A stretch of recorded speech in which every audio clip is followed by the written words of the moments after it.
मयूरेण भूषयन्ति पुरुषा हारान् चन्द्रोज्ज्वला न स्नानं न विलेपनं न कुसुमं नालङ्कृता मूर्धजा वार्येकसमलङ्करोति पुरुषा या संस्कृता धार्यते क्षीयन्ते खलु भूषणानि सततं वाग्भूषणं भूषणम्।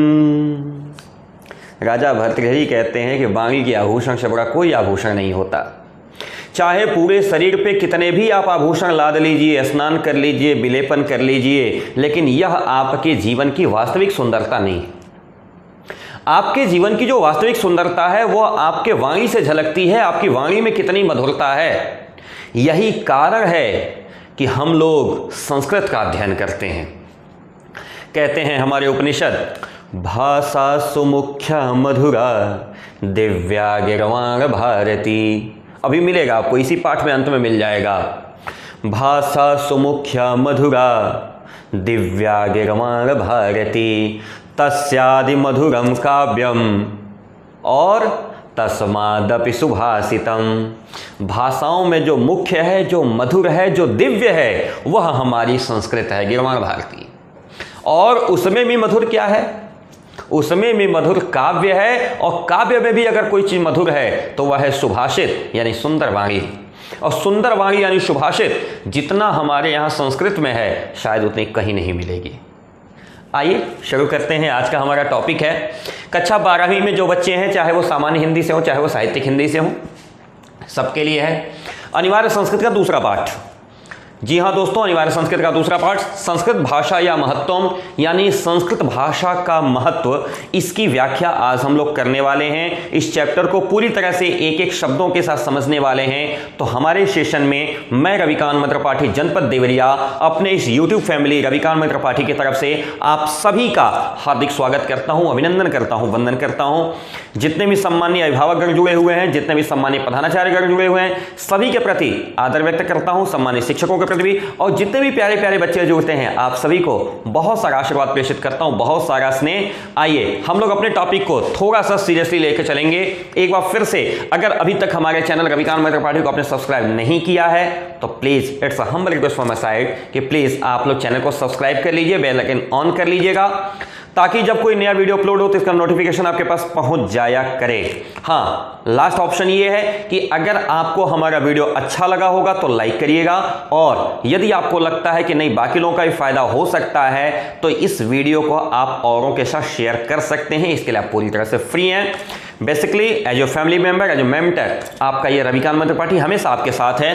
तो आज की जो हमारा विषय है वो है संस्कृत भाषा या महत्वम। ये दूसरा पाठ है। पहला पाठ भोजस्योदार्यम हम लोग तैयार कर चुके हैं 2022-23 के लिए। आइए शुरू करते हैं। स्टार्ट। गुड। आज हमारा पाठ हमारे सामने है अनिवार्य संस्कृत खंड, पाठ संख्या 2, संस्कृत भाषा या महत्वम। पाठ हमारे सामने है। मुझे लगता है आप लोगों को स्पष्ट दिखाई दे रहा होगा। एक एक शब्द को पकड़ते हुए चलेंगे, क्योंकि संस्कृत को लोग यह मान बैठते हैं कि कठिन है। दोस्तों मैं बहुत आराम से बताऊं, बहुत विनम्रता से बताऊं, बड़े आदर से बताऊं, संस्कृत जैसी आसान भाषा धरती पे कोई नहीं है। क्यों? व्याकरण इसका सुनिश्चित है। अभी इसी लाइन में कहीं मिल जाएगा, व्याकरणम च सुनिश्चितम। और जब व्याकरणम च सुनिश्चितम, जिस चीज का व्याकरण सुनिश्चित हो वह भाषा कभी इधर उधर जाएगी ही नहीं। संस्कृत भाषा एरर प्रूफ लैंग्वेज है, गलती होती ही नहीं है, इसमें कहीं गलती होने की संभावना ही नहीं है। हाँ, बशर्ते आप गलती न करें तो।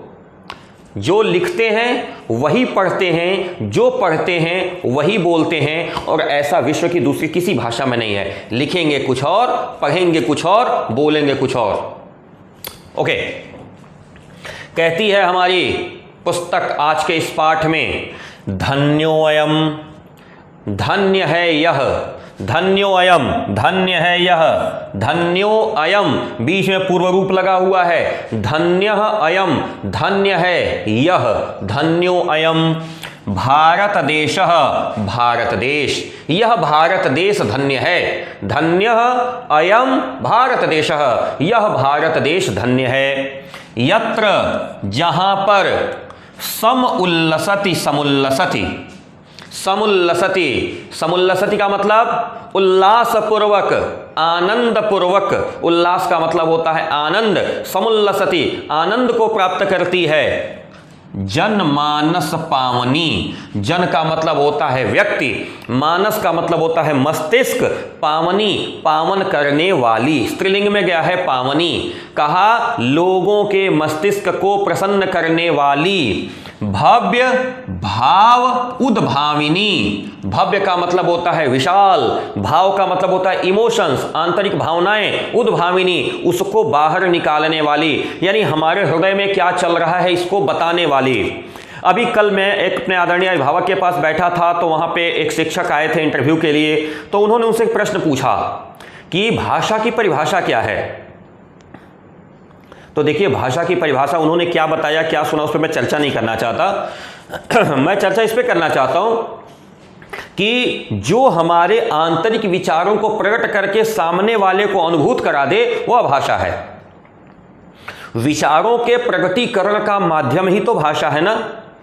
हमारे मन में जो विचार चल रहे हैं वो विचार सामने वाले को पता चल जाए, इसके लिए जो भी उपाय लगा लीजिए, चाहे लिख के बताइए, चाहे बोल के बताइए, चाहे संकेत करके बताइए, यही तो भाषा है। भव्य, विशाल, भाव, इमोशंस यानी भावनाएं, उद्भाविनी उद्भासित करने वाली, बढ़ाने वाली, यानी भावनाओं को अच्छे तरीके से व्यक्त करने वाली। शब्द संदोह प्रशमिनी, शब्द, शब्द का मतलब क्या हो गया, अपनी बात को लिखित स्वरूप में प्रयोग करने के लिए सार्थक वर्णों का जो समूह है वो शब्द कहलाता है। शब्दों के संदोह को प्रसव करने वाली, जन्म देने वाली, शब्दों के समूह को जन्म देने वाली। प्रसव का अर्थ होता है जन्म, प्रसविनी का मतलब होता है जन्म देने वाली अर्थात माता, यानी शब्दों के समूह की माता। सुर भारती, देवताओं की भाषा।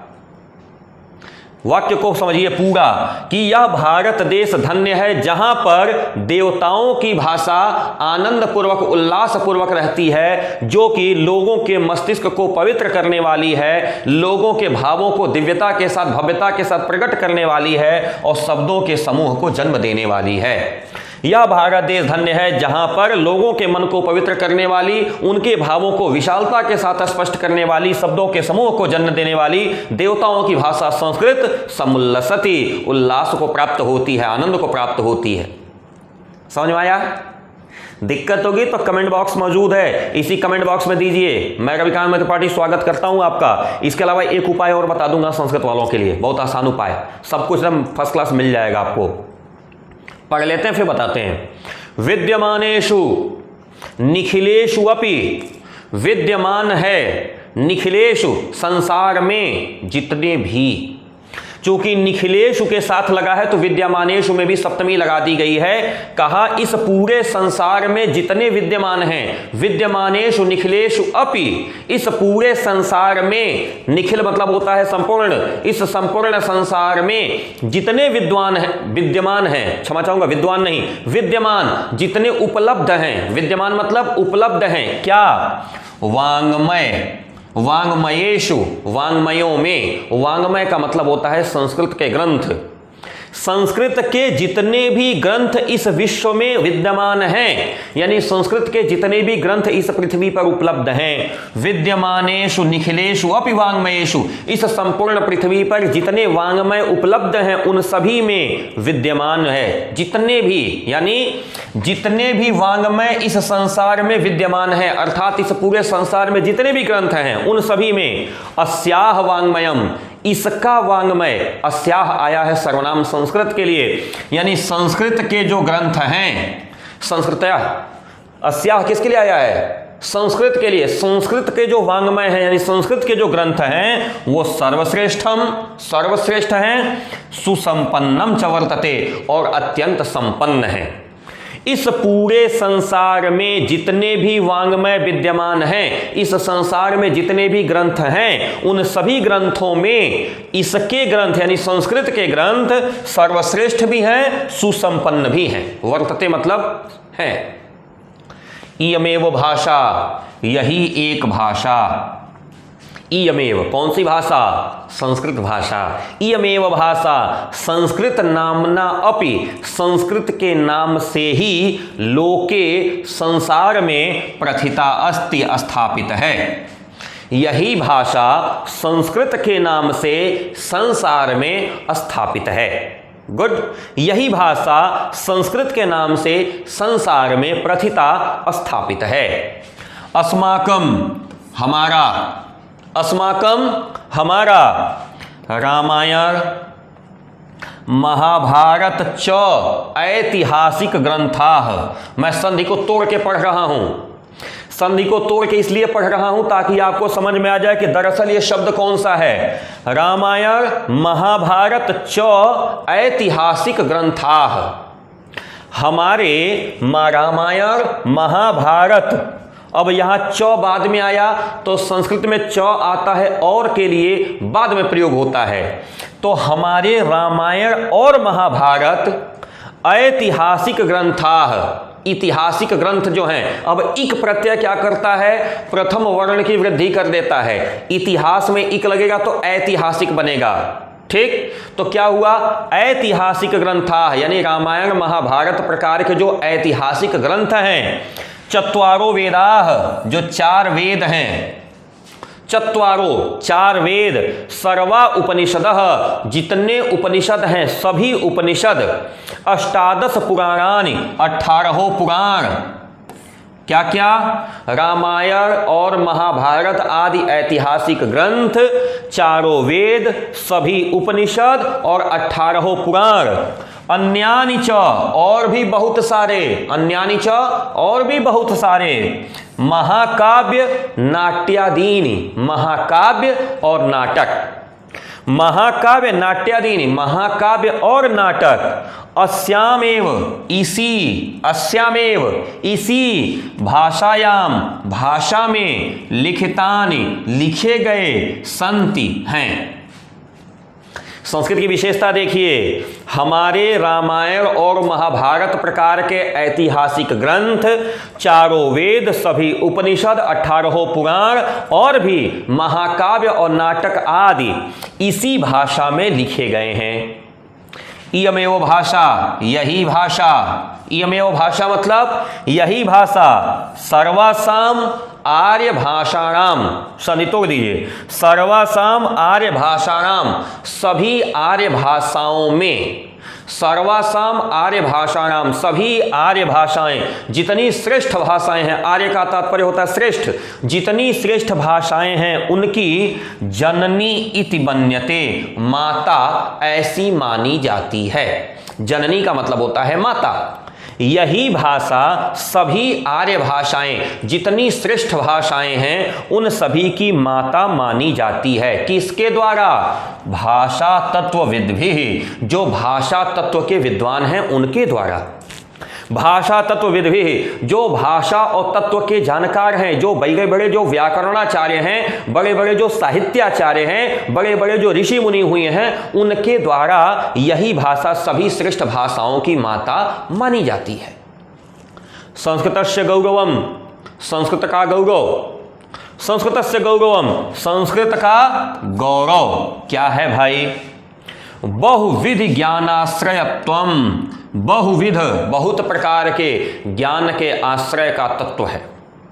संस्कृत का गौरव क्या है? बहुत प्रकार के ज्ञान का आश्रय है। जितने प्रकार के ज्ञान होते हैं, हर प्रकार के ज्ञान का आश्रय किसके पास है? संस्कृत के पास है। व्यापकत्वम च, और जो इसकी व्यापकता है।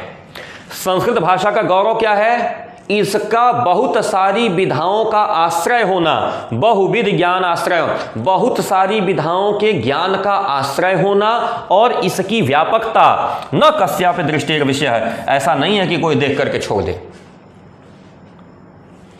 संस्कृतस्य गौरवमेव, संस्कृत के गौरव में ही दृष्टिपथमानीय सम्यक उक्तम आचार्य प्रवरेण दंडिना, संस्कृत के गौरव को दिशा देते हुए, संस्कृत के गौरव का मार्गदर्शन करते हुए सम्यक उक्तम ठीक कहा गया है आचार्य प्रवर, आचार्य श्रेष्ठ दंडी के द्वारा। ये जो दंडिना है, दंडी हमारे यहाँ संस्कृत साहित्य के बड़े विद्वान हुए, तो कहा संस्कृत के गौरव को दृष्टिपथमानी यानी रास्ता दिखाते हुए, मार्गदर्शन करते हुए, संस्कृत के गौरव को दिखाते हुए सम्यक उक्तम ठीक कहा गया है आचार्यों में श्रेष्ठ दंडी के द्वारा। क्या कहा गया है? संस्कृतम नाम दैवी वागन व्याख्याता महर्षि। संस्कृत नाम ऐसा साधारण नाम नहीं है, ये दैवी नाम है और ये बहुत सारे महर्षि, ऋषि, मुनि और जो वाणी के व्याख्याता हैं उनके द्वारा बताया गया है। बहुत सारे व्याकरण साहित्याचार्यों और बहुत सारे महर्षियों के द्वारा बताया गया है कि संस्कृत नाम साधारण नहीं है, संस्कृत नाम कैसा है? दैवी है, संस्कृत नाम अलौकिक है, संस्कृत साधारण भाषा नहीं है। ये स्लाइड समझ में आई? यदि नहीं तो कमेंट बॉक्स आपके पास मौजूद है। वैसे एक विश्वास और दिला दूं, इसका एक वीडियो पहले से उपलब्ध है। अलग भाई जो स्मार्ट बोर्ड का वीडियो नहीं था, मैं दूसरी बार बना रहा हूं, इसी का एक वीडियो और उपलब्ध है हमारे इसी चैनल पे। आप संस्कृत भाषा महत्व सर्च करेंगे, दोनों वीडियो मिल जाएगा, आप लोग टैली करा लीजिएगा। ओके, नेक्स्ट स्टेज आप चलते हैं। संस्कृतस्य साहित्यम, संस्कृत का साहित्य, संस्कृतस्य साहित्यम यानी संस्कृत का साहित्य सुरसम आनंद युक्त है। रस का मतलब होता है आनंद। संस्कृत में ही नहीं, साहित्य में रस का मतलब हो आनंद। किसी कविता को पढ़ने पर जो आपके अंदर भावों की जो अनुभूति होती है उसे रस कहते हैं। अब कोई कविता पढ़े और अंदर से वीरता आ गई, जोश आ गया, उत्साह आ गया, उसको वीर रस में डाल देंगे। यदि उसको पढ़ने से आपको चिंता हो गई, शोक आ गया, करुणा आ गई, तो उसको करुण रस में डाल देंगे। तो ऐसे चीजें होती हैं। तो कहा संस्कृत का जो साहित्य है सरसम, ये सुरस नहीं है, ये मिसप्रिंटिंग है थोड़ी सी हमारे स्तर से, इसको आप समझेंगे सरसम। ये जो है ना, ये मामला, इसको थोड़ा सा हटा दीजिएगा, ये ऐसे कर लीजिएगा, सरसम। संस्कृत साहित्य क्या है? सरस है। संस्कृत का साहित्य क्या है? सरसम व्याकरणम च। शब्द देखिए, ये जो लगा है ना, संधि तोड़ दीजिए, व्याकरणम च। संस्कृत साहित्य कैसा है? सरस है और व्याकरण सुनिश्चितम, इसका व्याकरण सुनिश्चित है, इसका व्याकरण कभी बदलता नहीं है। संस्कृत का साहित्य आनंद प्रदान करने वाला है और संस्कृत साहित्य का जो व्याकरण है वह सुनिश्चित है, यानी पहले से निर्धारित है, कंफर्म्ड है। तस्य गद्य पद्य च लालित्यम, इसके गद्य और पद्य में लालित्य है। देखिए ये जो पीडीएफ बना है ना, थोड़ी सी मिसप्रिंटिंग हुई है, इसको हम लोग संभाल लेंगे, कोई दिक्कत नहीं, गलती होना स्वाभाविक है। ओके, तस्य गद्य पद्य च लालित्यम, इसके गद्य और पद्य में लालित्य है यानी सुंदरता है। संस्कृत के गद्य और पद्य में, गद्य पद्य च का मतलब मैंने बताया था, और गद्य और पद्य में लालित्य यानी सुंदरता है। भाव बोध सामर्थ्यम, भाव के बोध का सामर्थ्य है, यानी आप अपने मन में क्या रखते हैं इसको स्पष्ट तरीके से बता सकते हैं। भावनाओं के बोध का सामर्थ्य यानी आपके इमोशंस को इजीली और बहुत बेहतर तरीके से एक्सप्रेस करने की क्षमता। अद्वितीयम, अद्वितीयम जिसका डुप्लीकेट न किया जा सके, अकेला अपने आप में निराला। श्रुति माधुर्यम च, सुनने में मधुरता वर्तते होती है।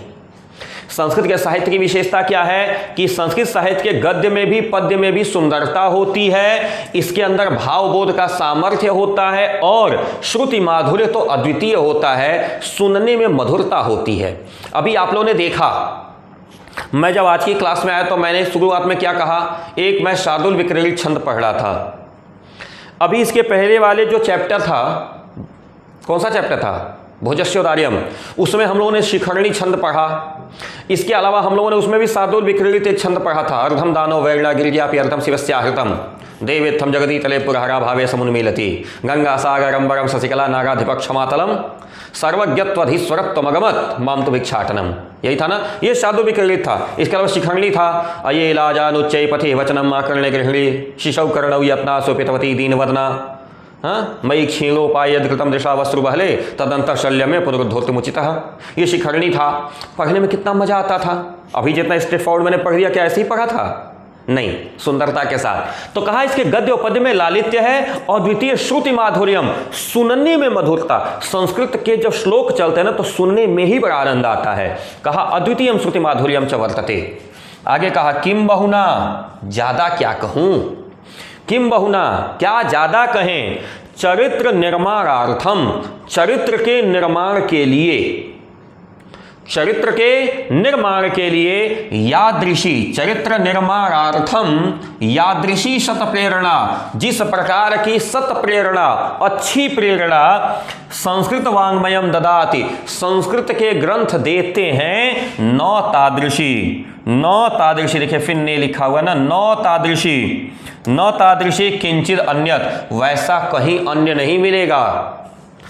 यादृशी सत्प्रेरणा, किस हेतु से, चरित्र निर्माणार्थम, ज्यादा क्या कहें, चरित्र के निर्माण के लिए जिस प्रकार की अच्छी प्रेरणा, अच्छी बातें संस्कृत के ग्रंथ देते हैं, न तादृशी किंचित अन्यत, वैसा दूसरा कहीं नहीं मिलेगा, किंचित अन्यत कहीं नहीं मिलेगा।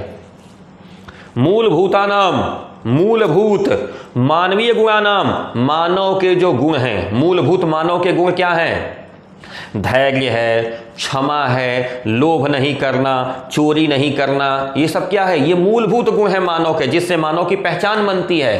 कहा मूलभूतानाम मानवीय गुणानाम, जो मूलभूत मानवीय गुण हैं उनकी यादृशी विवेचना, जिस प्रकार की विवेचना, मूलभूतानाम मानवीय गुणानाम यादृशी विवेचना, जिस प्रकार की विवेचना संस्कृत साहित्य वर्तते, संस्कृत साहित्य में होती है, न अन्यत्र तादृशी, वैसा कहीं अन्यत्र नहीं मिलेगा।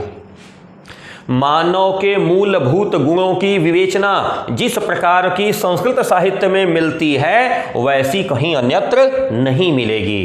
क्या क्या लिया है, दया, दानम, शौचम, शौचम मतलब शुद्धता, औदार्यम, औदार्यम मतलब उदारता, अनुसूया, चोरी न करना, क्षमा, दूसरे को क्षमा कर देना, च अनेके, और इस प्रकार के अनेक गुणाह, गुण, अस्य साहित्यस्य, इसके साहित्य के, अनुशीलनेन, अनुशीलन करने से, इसके साहित्य को पढ़ने और सुनने और समझने से, संजायते, आ जाते हैं। ये जितने मानवीय मूलभूत गुण हैं, ये सब कुछ आ जाते हैं यदि आप इसके साहित्य को पढ़ते हैं, सुनते हैं या समझते हैं। पैराग्राफ समझ में आया? दिक्कत कमेंट बॉक्स। आइए, संस्कृत साहित्यस्य, संस्कृत साहित्य के आदि कवि है, आदि कवि यानी पहले कवि। संस्कृत साहित्य के जो सबसे पहले कवि है ना, महर्षि वाल्मीकि को मानते हैं। महर्षि वाल्मीकि संस्कृत साहित्य के पहले कवि थे। कहा संस्कृत साहित्य के आदि कवि कौन, वाल्मीकि है। वाल्मीकि कौन, जिन्होंने रामायण की रचना की। महर्षि व्यासः, महर्षि व्यासः यानी जिन्होंने महाभारत की रचना की, वेदों की रचना की। कवि कुल गुरु कालिदासः, कवियों के परिवार के गुरु यानी कवियों में श्रेष्ठ कालिदास, मेरे प्रिय कवि। कवियों के कुल यानी कवियों के परिवार के गुरु यानी श्रेष्ठ, यानी कवियों में सर्वश्रेष्ठ कालिदास। अन्य च, अन्य और कौन कौन से, भास, भारवि, भवभूति आदयोः। भास हैं, भारवि हैं, भवभूति हैं, आदि अन्य जो कवि हैं का महाकवयः, महाकवि स्वकीयई, अपने द्वारा किए गए, ग्रंथ रत्नैः, ग्रंथ रूपी रत्नों से, अद्यापि, आज भी। शब्द देखिएगा, पकड़ते चलिए। संस्कृत साहित्य के प्राचीन यानी सबसे पहले कवि वाल्मीकि, महर्षि व्यास, कवियों के परिवार के श्रेष्ठ यानी सर्वश्रेष्ठ कवि कालिदास, अन्य भी अनेक, भास, भारव, भवभूति आदि महाकवि, अपने द्वारा किए गए यानी अपने द्वारा लिखे गए ग्रंथ रूपी रत्नों के द्वारा, अद्यापि, आज भी, पाठका नाम, पाठकों के हृदय, हृदय मतलब हृदय में, विराजते, विराजन्ते, न छूट गया है वहां पे, उसको न समझ लीजिएगा। ये शब्द विराजन्ते होना चाहिए, आधा न रहेगा इसमें। विराजन्ते यानी विराजित होते हैं आज भी। भास, भारवि, भवभूति, कालिदास, महर्षि व्यास, वाल्मीकि जैसे अनेक महाकवि अपने द्वारा किए गए ग्रंथ रूपी रत्नों के द्वारा आज भी पाठकों के हृदय में विराजित होते हैं, पाठकों के हृदय में निवास करते हैं। इयम भाषा, यह भाषा, यह भाषा, मैं कलर बदल लेता हूं समझने में आसानी होगी। इयम भाषा अस्माभिः, हम सबके लिए, मातृ समम सम्माननीया वंदनीया च, माता के समान सम्मान करने योग्य, वंदन करने योग्य है। यह जो भाषा है हम सभी के लिए माता के समान सम्मान करने योग्य, वंदन करने योग्य है। जितना सम्मान हम अपनी माँ को देते हैं, जितनी वंदना अपने माँ की करते हैं, वैसे ही इस भाषा की करनी चाहिए। आगे लिखते हैं, यतो भारत मातुः स्वातंत्र्यम गौरवम अखंडत्वम संस्कृतिम एकत्वम च संस्कृतेनैव सुरक्षितम शक्यन्ते। जैसा कि यतो, जैसा कि भारत माता की स्वतंत्रता, भारत माता का गौरव, भारत माता की अखंडता और भारत माता की सांस्कृतिक एकता संस्कृतेनैव, संस्कृत में ही सुरक्षितम, सुरक्षित, शक्यन्ते संभव लगती है, हो सकती है। शक्यन्ते मतलब हो सकती है। कहा कि जिस प्रकार से भारत माता की स्वतंत्रता, गौरव, अखंडता, सांस्कृतिक एकता, ये सब कुछ संस्कृत भाषा में ही सुरक्षित संभव लगती है। शक्यन्ते संभव दिखाई देती है, हो सकती है। इयम संस्कृत भाषा, यही संस्कृत भाषा सर्वासु भाषासु, सभी भाषाओं में प्राचीनतमा, प्राचीनतम, श्रेष्ठा च अस्ति, श्रेष्ठ है। च लग गया। और यह भाषा संस्कृत भाषा, लिखा है ना, इयम संस्कृत भाषा, यही संस्कृत भाषा सर्वासु भाषासु, सभी भाषाओं में प्राचीन भी है और श्रेष्ठ भी है। ततः सुष्ठुक्तम, इसलिए सही कहा गया है। ततः, इस वजह से, सुष्ठुक्तम, बिल्कुल सही कहा गया है। क्या? भाषा सुमुख्या मधुरा दिव्या गिरवाण भारती, भाषाओं में जो मुख्य है और जो मधुर है, भाषा सुमुख्या मधुरा, भाषाओं में जो मुख्य है और जो मधुर है, क्या है वो? दिव्य भी है। 3 लिया विशेषण, मुख्य, मधुर और दिव्य। भाषाओं में जो मुख्य है, मधुर है और दिव्य है, वो कौन है? कुछ और नहीं है, गिरवाण भारती, देवताओं की भाषा अर्थात संस्कृत है। इसी श्लोक की दूसरी लाइन है, क्या? वो कहती है कि तस्या ही मधुरम काव्यम तस्मादपि सुभाषितम, और उसमें भी अगर कोई चीज़ मधुर है तो वो काव्य है, और काव्य में भी अगर कोई चीज़ मधुर है तो वो सुभाषित है। सुभाषित मतलब सुंदर वचन। तो ये आज आपका पाठ था संस्कृत भाषा या महत्वम अनिवार्य संस्कृत खंड का दूसरा पाठ। आशा करता हूँ आप सभी को पसंद आया होगा। दूसरी चीज़ मैं आपको एक चीज़ और बता दूँ, ये जो संस्कृत खंड है ना, इसका कंप्लीट PDF हमारी वेबसाइट ravikantmoney.in पे उपलब्ध है। www.ravikantmoney.in पे इसका पूरा का पूरा व्याख्या जो मैंने अभी अर्थ बताया ये उपलब्ध है। इसके अलावा संभावित प्रश्नोत्तर भी हैं, अगर आप चाहें तो वहां से देख सकते हैं। मैं आपको दिखा देता हूं कैसे। आप अपने कंप्यूटर पे एक वेबसाइट खोल लेंगे ravikantmoney.in, आप सर्च करेंगे MANI.in।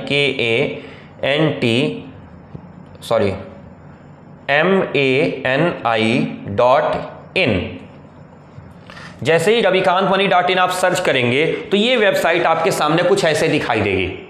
ये वेबसाइट आएगी रविकांत मनी जी की, जो आपके सामने होगी। इस वेबसाइट पे एक स्लाइडर ये चलता रहेगा, जो आप लोग देख के पहचान सकेंगे कि रविकांत सर की ही वेबसाइट है। और इसमें आप जाएंगे, ऑप्शन है ट्यूटोरियल। ध्यान दीजिए, इसमें ऑप्शन क्या है? ये रहा ट्यूटोरियल। आप ट्यूटोरियल पे जाएंगे, आप क्लिक करेंगे।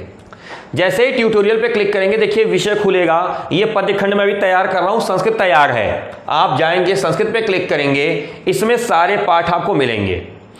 आज जो पाठ हम लोगों ने पढ़ा संस्कृत भाषा या महत्वम, इसको क्लिक करेंगे, इसके सामने खुलेगा, ये हमारी वीडियो खुलेगी यहाँ पे। यहाँ से आप YouTube की वीडियो देख सकेंगे।